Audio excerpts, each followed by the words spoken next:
Okay, Joachim Zell, a man who goes by Jay-Z.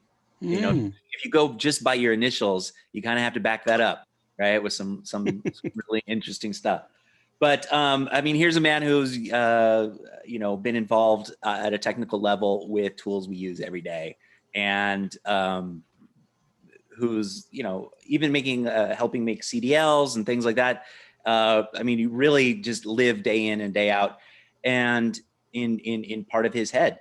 So I would just like to turn it over to him, and let's listen to what he's talking about. He's going to talk about his work he did for Technicolor, eFilm, and Company 3 over the last 20 years, and talking about color matching throughout the process. Yeah, thank you for the introduction. Hello, everybody. I gonna switch to share my screen. Yesterday, I did teach at the ASC Masterclass and did realize my 1 MB upload speed is not enough to share the screen and show my video. So I switch my video off during this presentation and share my screen to show you what I want to talk about. So just to remind everybody, in Hollywood, we just switched from 12:12 to 12:13. This slide as well shows that I'm not a great graphic designer. I didn't find a font, but hey, there I am. So I'm an associated member of the ASC, and I'm with the Academy of Motion Pictures Arts and Science. I'm the ACES Project Vice Chair. Naive how I am, I also put my iCloud email address down there. So if you want to send me an email, have additional question, I may even answer if it is an exciting question. So I also want to mention I was with Pandora until 2004. Back in the day, there was only the Pandora Poggle and the DaVinci 2K. So we only had two color correctors on the world market. And at that time, everybody really did know each other. We were always next to each other during NAB and IBC. And DaVinci colorists came to Pandora. The Pandora colorists, of course, had to see what DaVinci is doing. It was a great environment there. 2004, I moved to Technicolor, Thomson, Grass Valley, and then 2008 till this year, I was with eFilm Deluxe, which then became a Company 3 facility. I like to start with this test picture there, since we have all these different encoding standards and quick times. I always put this test picture on top and ask, do you see a difference of between 0 and 64 and 1023 and 940? Do we have a head to full issue, legal range, extended range? Doing Zoom presentations doesn't help as well. So if you now see a difference between 0 and 64, 1023 and 940, then your monitor is set up right for this presentation. I want to talk about the look. So what do we do when we want to create a look for a movie? We talk about the movie first, and you cannot imagine how many people want to make their movie look like Lawrence of Arabia. It's actually amazing. For us in imaging science, it means actually a very traditional Kodak print film pre-visualization, but then it might be The Matrix, Brother, Where Are Thou, or The Godfather, or we talk about commercial spot, the bank commercial spot, putting saturation down, making it cooler, or we talk about the real presentation, the real world, because in a commercial spot, the logos and pack shots have to match on how they look like, or we go very creative about things. People should as well perhaps bring art books, paintings, or photographs into the color bay to explain for which look they want to go for. Or you are Roger Deakins. If you're Roger Deakins, you just say, make it look like last time. It's so easy for him. So I want to share some stories here, but I only share the words he already put out himself during interviews. So I'm very careful that I don't share any trade secrets here, but you might have heard quite often that he is always using the same lookup table. So how did he get to this lookup table? There I want to point out there is a Team Deakins podcast. So there you see James Deakins and Roger Deakins. It's a great team. They work together and are very successful doing their teamwork since many years. So they invited me to their podcast, and I talked about, or we talked about, how we got together there. So I just repeat a little story here, focusing on colorists. It was True Grit. So they were filming in Santa Fe, and Roger got every day an answer print shipped to Santa Fe to watch dailies with the Coen brothers. This was in 2009, and Dulac said, "Oh my God, somebody should go out there and explain to Roger Deakins that we in 2009 might want to watch dailies digital and not on film anymore." So they flipped a coin, and I was the winner. And they said, "Jay-Z, you fly to Santa Fe and explain it to Roger Deakins." So I went to my computer and Googled Roger Deakins. I had no idea who he is, what is actually a joke by itself. I'm laughing about it today that I was so ignorant. So I learned from Dulux that they use an Arri Log Pro desktop projector. So I rented one of those. At the time, the best monitor we could find was a plasma monitor, the Pioneer monitor. So we had Arri scanners to scan print, the negative actually, to scan the negative, made a print of it. And then Arri had a joint venture with us. We had one of two scanners which could be used as characterizers. So we did characterize the negative and characterize the print. And with this data, so we didn't go through a Kodak data sheet. We did really measure how a patch comes back when we put it on NEC or when we put it on print, combined it. And then Bill Feitner at eFilm had this eCal software and made a print film pre-visualization lookup table. We measured then this Curo Pioneer monitor and found out that it is wider than recommended. Of course, it didn't hit P3, but it was kind of close already. So we made a custom lookup table for the monitor, mapped it all together, projected side by side, and got a pleasing result out of it. It took us 2 weeks to get there. So it was not a one-day approach. And I traveled to Santa Fe. I had a PlayStation Blu-ray player. At this time, it was Blu-rays. I sat with the Coen brothers and Roger Deakins for a week. And then Roger Deakins did accept the result. So when I came back, I was celebrated at Dulux like the first man landing on the moon for convincing this film-centric people to go digital. But it was a great group effort there. So Bill Feitner did help. So just a picture here of this scanner. This characterizer, there's one in Munich and one at eFilm. They look like a scanner, but the electronics are different. The light source is very stable. We actually did characterize each film stock for the Technicolor lab, for the Dulux lab, and the Photocam lab. So 5219 going to a Kodak Vision print doesn't look the same at Technicolor, Dulux, and Photocam. And since print film pre-visualization needs to be accurate, because at one point we will be in a theater where we have the film projector next to the digital projector, and we have to prove to the client that it looks right. So we had all these different variations. There's thousands of different lookup tables, because the lab is also drifting over time, and also the stock drifts over time. So then the next movie came up, In Time, and Roger did plan to shoot on the Arri Alexa, but he didn't want to change his photographical brain and his feel for what is the dynamic range, what is the lighting, what does my light meter read. Waveform monitor at the time was not so interesting for him, because he had only this traditional tool. So we simply used the TrueGrid LUT and changed the input transform from Cineon log to log C to this print film combination. Of course, together with Ari, Harald Brendel gave us enough information. The whole industry got enough information from Ari, actually, that we could adapt to this new situation.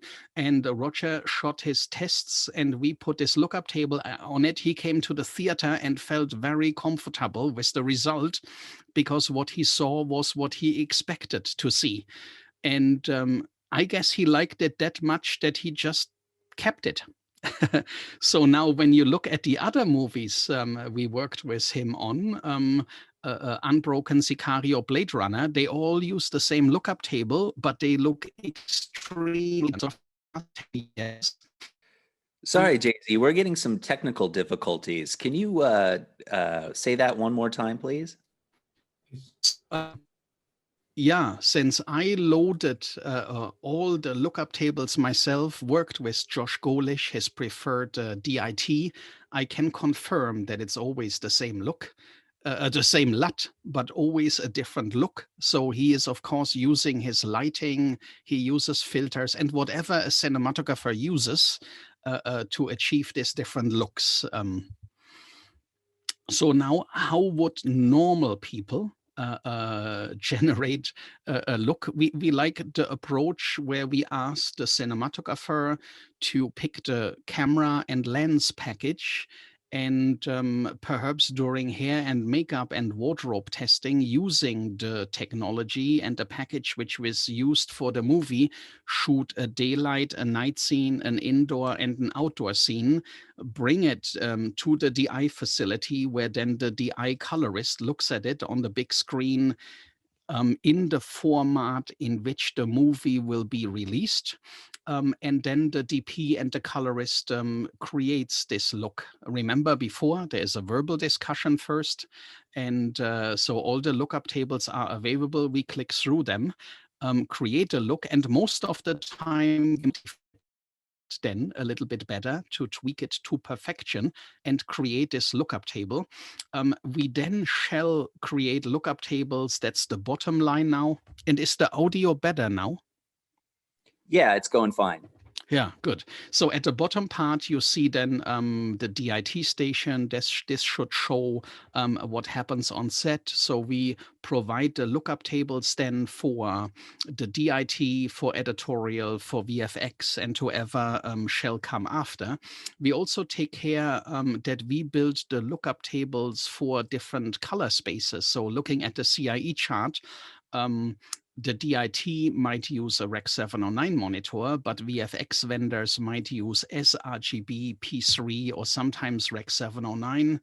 Rec 2020 monitors. And especially now that we have this, we are on the edge now, transferring between SDR and HDR.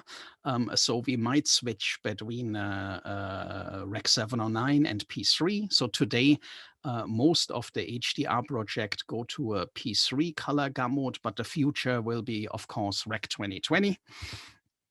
And this picture again shows how we need to help to make sure that at every stage of the production, the image looks right. It doesn't matter which monitor technology you use. And it helps, of course, if everybody sticks to a SMPTE standard and doesn't build or use custom monitors. This makes it difficult.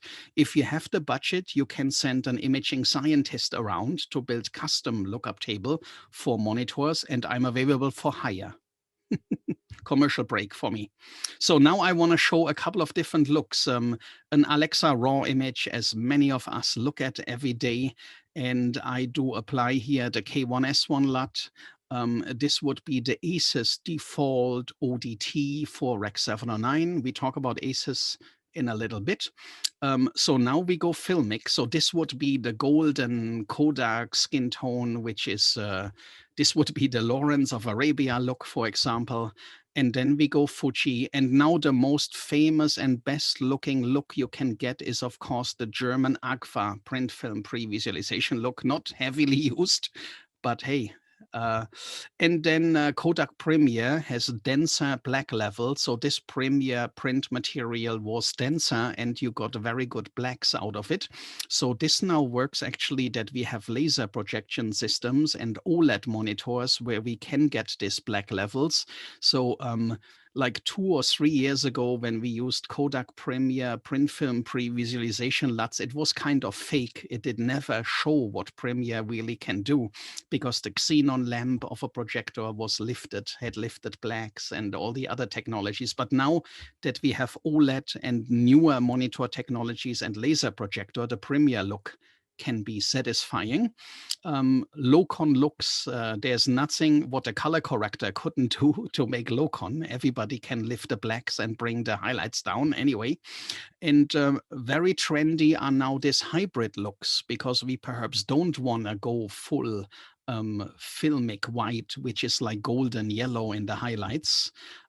So there I want to describe as well how we change the white point of certain traditional looks. D65 is the Rec 709 white point or HDR white point. D55 would be measured clear film on a normal Kinotone film projector. And quite often we go for D60 middle value today already. Here I have another story. When I worked with Mandy Walker on the last project before Mulan, we did Mountain Between Us.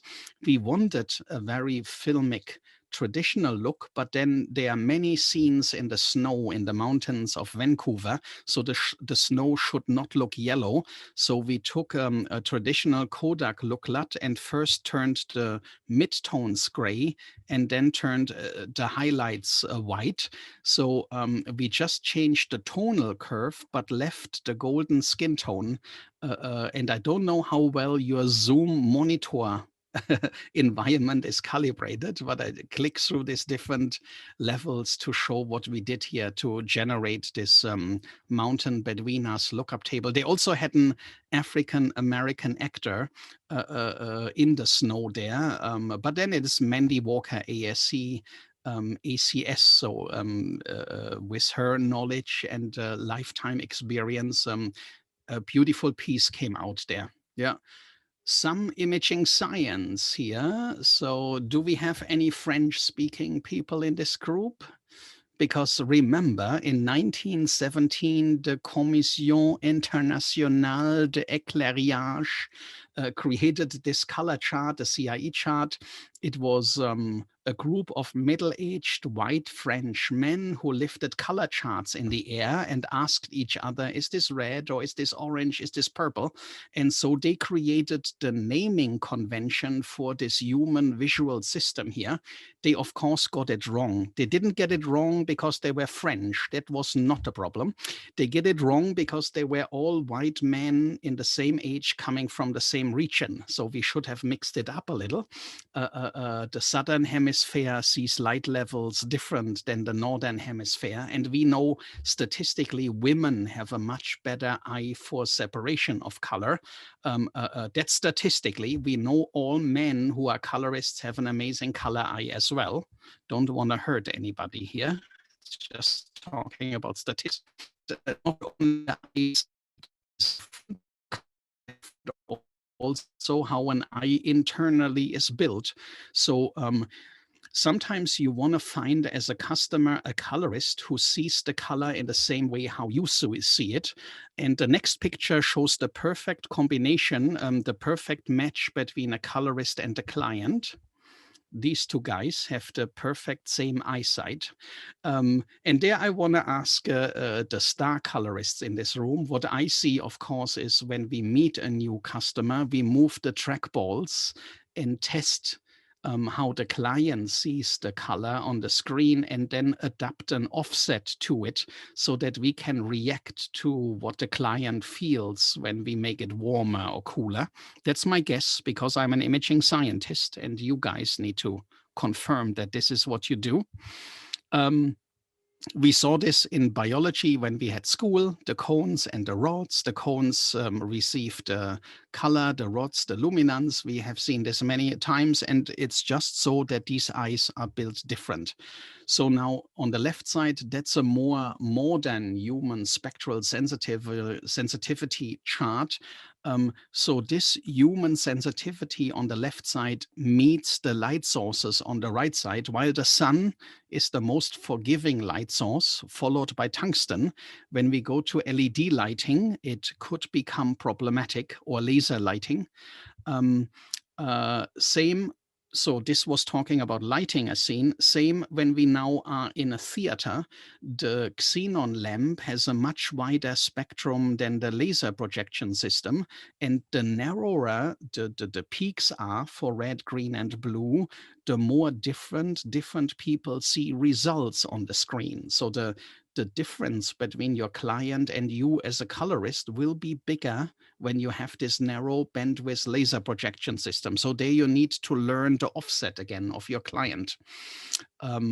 The Academy actually has the Academy Spectral Similarity Index project. So you can go to the MPAS webpage, and our friend Dave Stump, ASC, has a YouTube video, and there's also a webpage. The SSI index, it's getting put on light sources to explain how well or how bad certain light sources work for your camera work. 422 versus 444. My theory is because 444 has the same color representation as it has luminance pixels. 422 half of the color information. A colorist feels when the colorist needs to color correct that there's a difference between 422 and 444 when you touch the knobs. But when you do the blind Coca-Cola test and ask, that's now a signal 444, that's a signal 422, it's very difficult to see the difference between the two.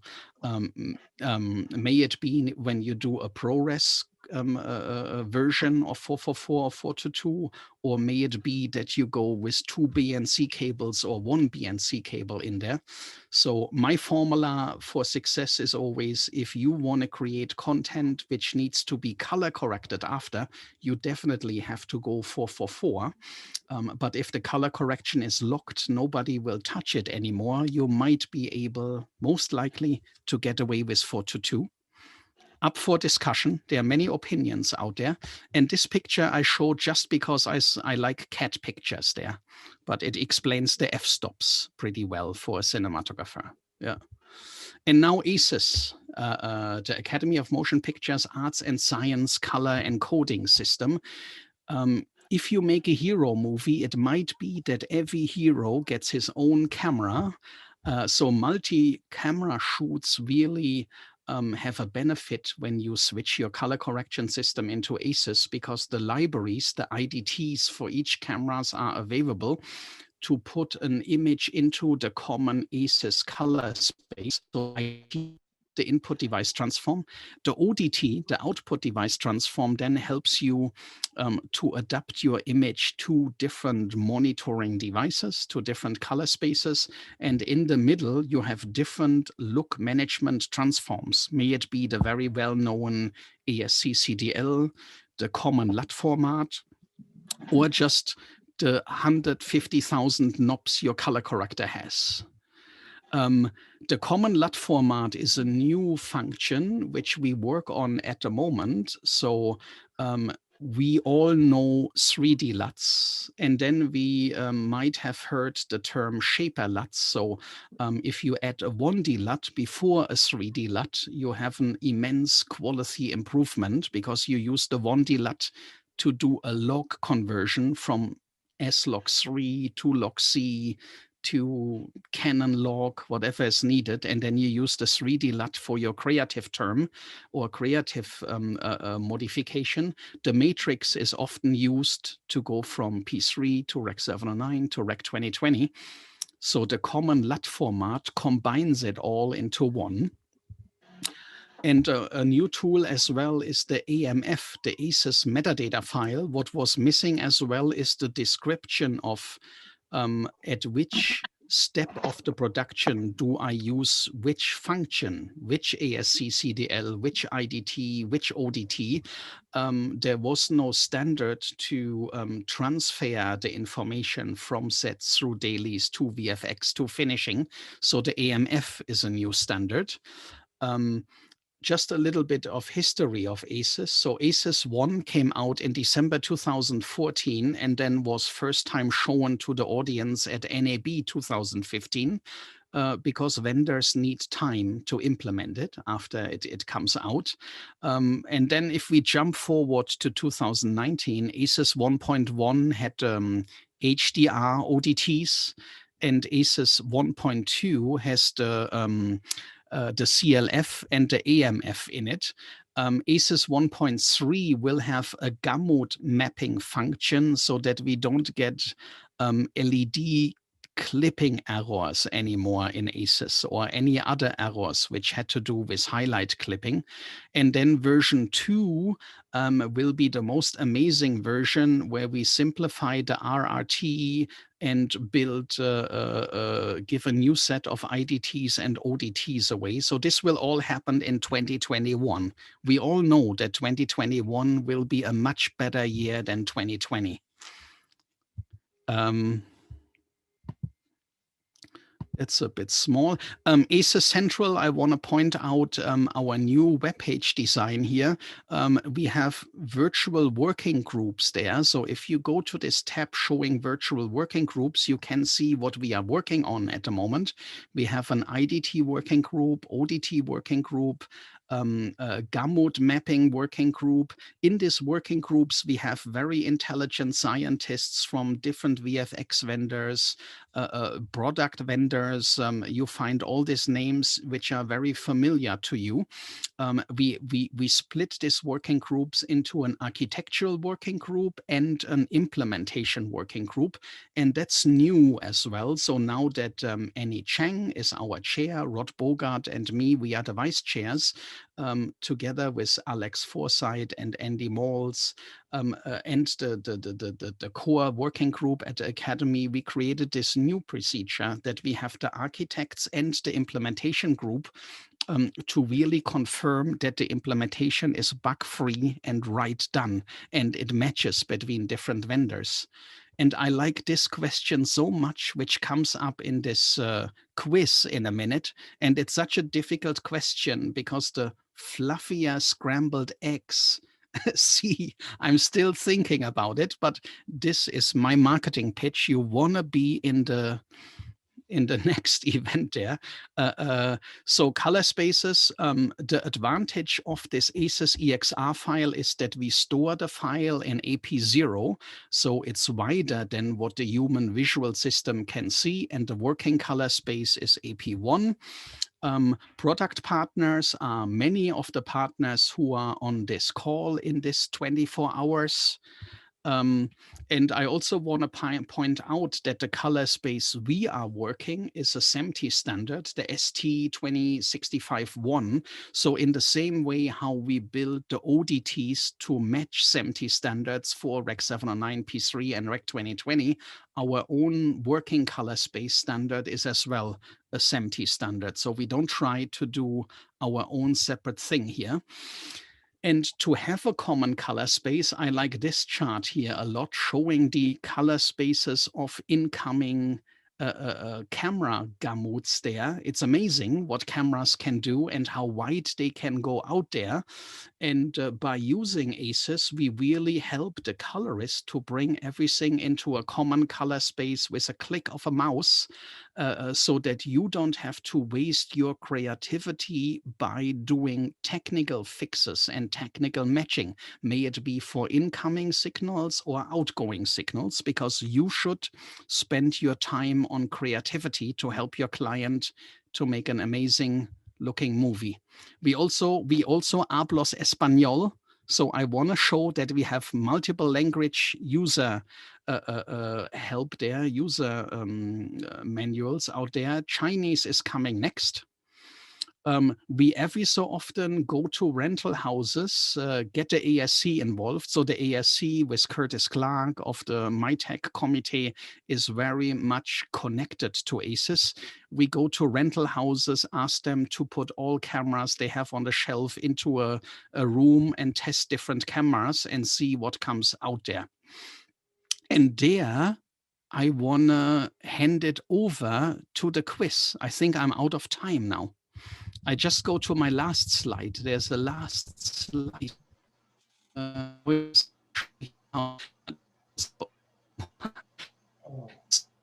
You just went all Dalek on us, Jay-Z. Jay-Z. Yeah. Your voice Pardon? is gone. You need to repeat that last bit. Right at the end, all Dalek. Ah, yeah, not German, but Gaelic. Okay, Dalek. Dalek. So the IDT works right if the 18% gray card under controlled lighting comes out as 18%. So that's Theo van der Zande. We did an ASC masterclass in Mexico City. You tell the light meter you have an 180 degrees shutter, you work in 20 frames per second, you measure the gray card, and the light meter tells you put your f-stop into 5.6. If you then put your f-stop in 5.6, record this gray card, put the IDT on it and look at it in your Resolve Baselight or Luster, the 18% gray card should be at 18% on your waveform monitor. So that's the easiest way to confirm that the IDT is right. Thank you very much, everybody, and good luck with the upcoming quiz. You may win something with an Oscar on it. Yeah. Thank you so much. I mean, that was a really packed presentation, and I feel we could do like a 24-hour Jay-Z mixer, and I would watch every damn hour of that. That was fascinating.